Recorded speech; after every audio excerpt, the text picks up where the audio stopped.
What if I told you that the most powerful knowledge in human history was deliberately hidden from you? Not by accident, not by coincidence, but on purpose. There are ideas so powerful, so dangerous to the system, that the people who controlled civilization decided the masses should never know this. And today, we're going to unlock it.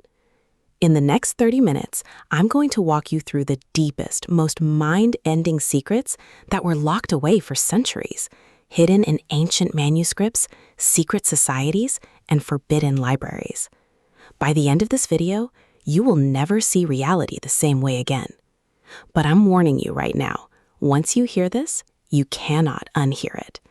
So if you're ready to step into a world that most people will never enter, stay with me, because this video is about to change everything. Now, before we dive in, let me ask you something honest. Have you ever felt like no matter how hard you work, no matter how much you grind, something is off? Like there's a layer of reality that you're not seeing? Like successful people, powerful people, know something that you don't?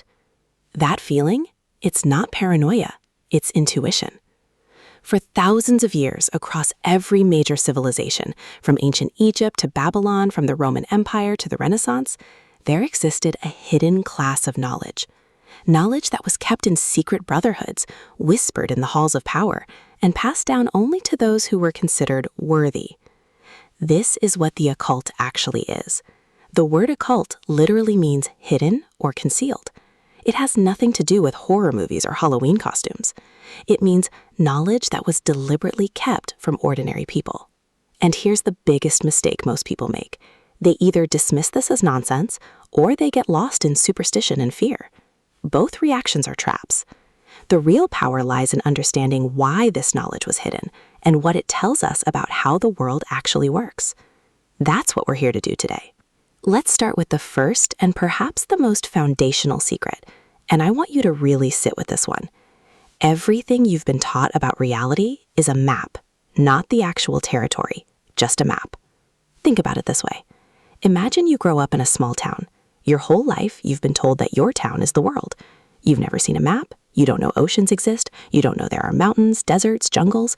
You think this is everything. That's what most people's understanding of reality looks like. Ancient thinkers, from the Hermetic philosophers of Egypt to the Kabbalists of the Middle East, they understood something that modern science is only now beginning to catch up with. They said reality has layers. What you see with your eyes is only the surface. Beneath it runs a deeper structure, a pattern, an architecture that shapes everything you experience, every outcome in your life, every relationship, every result. They called it by different names. The Hermetics called it the All, the Kabbalists called it Ein Sof, Eastern philosophers called it Brahman or Tao, but the idea was the same. There is a deeper order beneath the visible chaos. Now here's where it gets practical, because this isn't just philosophy. The most successful people in history, whether they were military generals, business tycoons, or political leaders, they operated from pattern recognition that most people didn't have. They could look at a chaotic situation and see the underlying structure that nobody else could see. Napoleon didn't just see a battlefield. He saw lines of force, pressure points, patterns of movement. That's why he won battles that should have been impossible. The common mistake people make? They react to the surface. They react to what they see. They get stressed, panicked, emotional, because they're only looking at the visible layer. The person who understands the hidden architecture stays calm, because they can see where things are actually heading. This week, take one problem in your life, a financial problem, a relationship issue, a career challenge, and instead of reacting to it, ask yourself, what is the deeper pattern here? What has been consistently true beneath all the surface noise? That shift alone, from reacting to pattern recognition, is the first step into a completely different level of thinking. And what I'm about to share next is something that most successful people know intuitively, but almost nobody talks about openly. Stay with me. Now, let's go deeper. Because understanding that reality has layers is just the beginning. The real question is, how do you navigate those layers? How do you use this understanding to actually change your outcomes? The ancient teachers had a principle for this, and it's so simple it sounds almost too obvious, but the implications are staggering. They said, as within, so without. Your outer world is a reflection of your inner world, not metaphorically, literally. The patterns you carry inside, your beliefs, your fears, your expectations, your self-image, they project outward into your reality, like a projector casting images onto a screen. Most people spend their entire lives trying to change the screen, moving things around, trying harder, working longer, and they wonder why nothing changes. The forbidden knowledge says, stop touching the screen, change the projector. Okay, so now I want to tell you a story. Imagine two merchants in ancient Rome. Both are equally intelligent, both work equally hard, but one of them consistently wins contracts, earns respect, and builds an empire. The other keeps struggling. What's the difference? The first merchant understood something that has been hidden in plain sight for millennia. He understood the power of symbols. Now, I know what you're thinking. Symbols. That sounds like mystical nonsense. Bear with me, because this is actually pure psychology, and it's devastatingly practical. Here's what the hidden traditions knew that modern neuroscience is now confirming. The human brain does not primarily operate through words and logic. It operates through images, patterns, and symbols.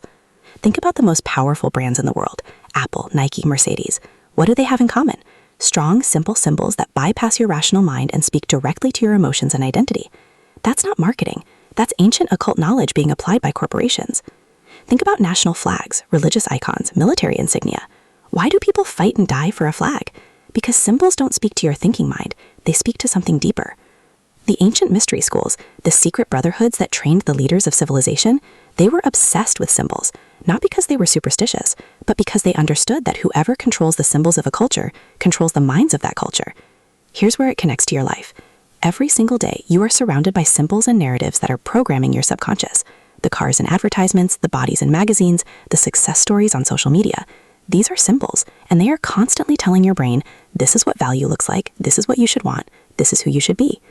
Most people absorb these symbols passively and then wonder why they feel anxious, inadequate, or perpetually chasing something they never reach. The person with forbidden knowledge does the opposite. They become conscious of the symbols that are shaping them, and they choose which symbols to let in.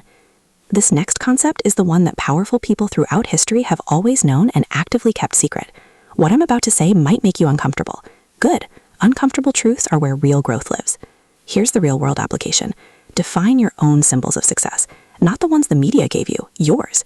What does a rich, fulfilled, powerful life actually look like for you specifically?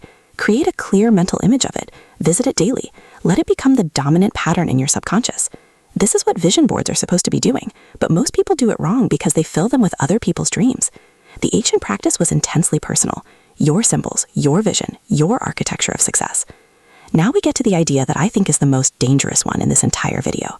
Dangerous not because it's dark, but because once you understand it, you will start seeing it everywhere and you will realize how deeply it has been controlling your life. Here it is. Most people are living a script that someone else wrote for them. Ancient power structures, political systems, religious institutions, economic frameworks, they all understood one fundamental truth about human psychology. A person who knows their own mind cannot be easily controlled. So the first priority of every power structure throughout history has been to make sure people don't know their own minds. How do you do that? Simple. You fill their mind from childhood with prepackaged beliefs, values, fears, and desires. You tell them what to think about, what to want, what to fear, who to trust, who to distrust. You create an identity for them, and then you make that identity feel sacred so that questioning it feels like self-destruction. This is the psychological secret behind propaganda, behind cult behavior, behind political tribalism, behind consumer culture. And here's the uncomfortable truth I promised. Most people reading this, including me, including you, are operating from a script we didn't choose. The career path you're on, the definition of success you're chasing, the fears that stop you at night, the voice in your head that tells you you're not good enough, where did those come from? Did you choose them, or were they installed by your environment before you were old enough to question them? This is why the ancient wisdom traditions placed such enormous emphasis on self-knowledge. The famous inscription in Delphi said, "Know thyself." It wasn't a spiritual platitude. It was the most radical, dangerous, subversive instruction ever given to a human being. Because a person who truly knows themselves, who has examined their beliefs, questioned their assumptions, separated their own authentic desires from the programming they've received, that person cannot be easily manipulated. And what I'm about to tell you about how to achieve this self-knowledge, this is the actual technique that was taught in mystery schools for thousands of years, and you can start using it tonight. The technique is called the observer. Most people live their entire lives inside their thoughts and emotions. They don't notice them, they are them. They feel angry and they are anger. They feel afraid and they are fear. The practice of the observer is simple but profound. You learn to watch your own mind from a slight distance, like watching a movie instead of being inside it. When a fear arises, you don't become the fear. You observe it. Oh, interesting. There's fear here. Where did that come from? What is it trying to protect me from? Is it actually useful right now? When an impulse arises, to check your phone, to eat something you know you shouldn't, to react angrily, you observe it first. There's an impulse. Do I want to act on it? Or does my deeper, conscious self have a different choice to make? This tiny gap between stimulus and response is where freedom lives. And building that gap is exactly what separates people who feel in control of their lives from people who feel constantly swept along by circumstances. Practical step. Tonight, before bed, spend 5 minutes writing down 3 thoughts or emotions you had today that were automatic, reactions you didn't consciously choose. Just notice them. Don't judge. Just observe. That practice, done consistently, begins to shift everything. Now, this one I need you to really pay attention to, because this is probably the most misused, misunderstood, and commercialized concept from the entire tradition of hidden knowledge. You've heard of the law of attraction. You've seen The Secret. You've heard people say, just visualize it and it will come. And you've probably tried it, and you've probably felt like it didn't work, or it worked a little bit and then stopped. Here's what those simplified, commercialized versions left out. And this is the crucial piece that was actually taught in the secret traditions. Will without discipline is just fantasy. The genuine esoteric teaching on manifestation was never about sitting in a room and thinking happy thoughts. It was about something far more demanding and far more powerful. It was about aligning your entire being, your thoughts, your emotions, your actions, your habits, your subconscious patterns into a single unified direction. Think of it like a laser versus a light bulb. A light bulb sends light in every direction. A laser concentrates the same energy into a single beam and can cut through steel. Most people's minds are light bulbs. They want money, but also fear success. They want a relationship, but also fear vulnerability. They want to build a business, but spend 3 hours a day on entertainment that numbs their ambition. The hidden teaching says, until you resolve these internal contradictions, until your subconscious and your conscious mind are pointing in the same direction, all your affirmations and vision boards are just noise. So how do you actually align your full being toward a goal? The ancient answer is surprisingly practical, and it's something you can start implementing this week. Let me show you. The first step is ruthless clarity, not vague hope, precise, specific, emotionally vivid clarity about exactly what you are building. The second step is identifying your contradictions. What do you say you want, and what do your daily behaviors actually say? Your behaviors don't lie. They reveal your real beliefs about what's possible for you. The third step is small, consistent acts of will. Every day you do something that your undisciplined self doesn't want to do, but your higher self knows is necessary. Not huge dramatic acts, small ones, done every day without exception. The ancient teachers understood that the universe responds not to what you want, but to what you demonstrate you are committed to. Your consistent actions are a signal. They tell the world, and more importantly, your own subconscious, who you actually are and what you're actually capable of. Here's the uncomfortable truth most people don't want to hear. Your current life is a perfect reflection of your current level of discipline and self-belief, not your potential, not your dreams, your current discipline.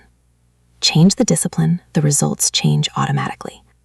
All right, now let's make all of this real. Because information without action is just entertainment. And we're not here for entertainment. We're here for transformation. Here is your 7-day execution plan. Simple, practical, and genuinely powerful if you actually do it. Day 1, Pattern Recognition Day. Take your biggest current problem. Spend 20 minutes writing down the underlying pattern you see beneath it, not the symptoms, the pattern. What has consistently been true? What are you not seeing clearly? Day 2, Symbol Audit. Look at your environment, your phone screen, your social media feed, the content you consume, the people you spend time with. Write down, what are the dominant symbols and messages shaping your mind right now? Are they building you up or slowly eroding your belief in yourself? Day 3, Script Examination. Write down 5 beliefs you have about money, success, relationships, or your own capabilities. Next to each one, write, where did this belief come from? Did you choose it, or was it given to you? This exercise alone can be life-changing. Day 4, Observer Practice. Start the day with 5 minutes of quiet. Just watch your thoughts without getting involved in them. During the day, pause 3 times and ask, what am I thinking right now? Is this thought serving me? At night, write down what you noticed. Day 5. Contradiction map. Write down your top 3 goals. Next to each goal, write down the behaviors in your current daily life that contradict that goal. Be brutally honest. These contradictions are the real enemy, not circumstances, not luck. Day 6. Will training. Choose one uncomfortable thing you've been avoiding. Something small but meaningful. Do it today. Not tomorrow, today. This trains your will. And every time you keep a commitment to yourself, you build the most valuable currency in existence, self-trust. Day 7. Future architecture. Spend 30 minutes designing your ideal life. Not what you've been told to want, but what you genuinely want. Write it in detail. What does your day look like? Your relationships? Your work? Your health? Your mind? Make it specific. Make it real. Let it become the architecture you build toward. Do these 7 days, then repeat the cycle. This isn't a one-week fix. It's the beginning of a completely different way of operating. I want to leave you with one final thought. And I want you to really sit with this. Throughout human history, there has been a battle. Not between nations, not between religions, between 2 kinds of people. The first kind lives reactively. They are shaped by their environment. They absorb the beliefs they're given. They pursue the goals they're told to pursue. They fear what they're told to fear. They live inside a story someone else wrote. And most of us, at some point in our lives, live this way without even realizing it. The second kind has made a choice, a fundamental, life-defining choice to become the author of their own reality instead of a character in someone else's story. That choice is not made once, it's made every day. In the small moments, in the uncomfortable decisions, in the willingness to question what you've been told, in the discipline to do the work even when no one is watching, in the courage to pursue the life you actually want instead of the life that's convenient. The knowledge we've talked about today isn't magic. It's not mystical in the way movies portray it. It's something far more extraordinary. It's the knowledge of how to become fully, consciously, deliberately human. Most people live at 10% of their actual capacity, not because they lack intelligence, not because they lack opportunity, but because they've never truly decided to wake up. You're watching this video. Something in you led you here. Something in you is hungry for more. More clarity, more power, more meaning, more truth. Don't waste that hunger. The world doesn't need more people who are sleepwalking through life. It needs people who are awake, people who see clearly, people who think for themselves, people who build something real. That can be you. It starts today. It starts with one decision. Not a dramatic gesture, just a quiet, powerful, internal commitment. I will no longer live by default. I will live by design. Make that commitment right now, and then go back to day 1 of your 7-day plan and begin. If this video gave you even one idea that shifted something in your thinking, do me one small favor. Hit that like button. It takes 2 seconds, and it tells me that content like this is worth making more of. Subscribe to this channel if you want to go deeper, because we're just getting started. We cover the knowledge that most channels are afraid to talk about. And drop a comment below. I want to know, what was the single biggest idea from this video that hit you hardest? Was it the pattern recognition, the symbol awareness, the idea of the observer, the contradiction map? Tell me below. I read every single comment. And remember what we said today. The most powerful thing you can do in a world designed to keep you asleep is wake up. See you in the next one.